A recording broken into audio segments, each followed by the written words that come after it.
Okay, so I have a game for the girls today. As you can see, the big block is next to me, and if you guys can't see, there's a bunch of Edelbrock products on this big block. So I'm gonna have Maddie and Audrey come in and see what Edelbrock products they can see. There's a couple that you guys can't see. It's okay if you can't get them. That's fine. But let's see. I'll be checking them off when you guys say them. Right. So obviously the carburetor, I think we know that. The breather. The valve cover, I think, right? Yeah. Yes.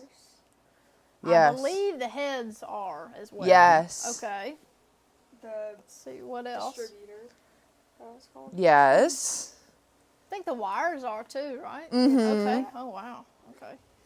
Oh, and then the ignition coil, I think. Yes. Okay. And then let's see, anything else? That's not them. That's not them.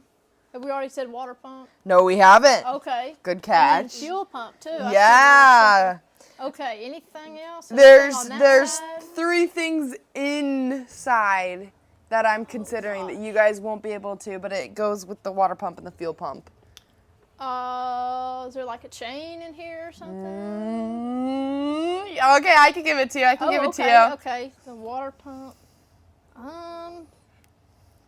That's our timing chain. Oh, okay. Yeah. Close enough. Then I don't even know what else is inside. We have our comp cam and our roller lifters. Okay. Yes. Okay. So as you can see, there's a lot of Edelbrock on here, which is really awesome. Edelbrock has done an amazing job helping us with support, and we love Edelbrock.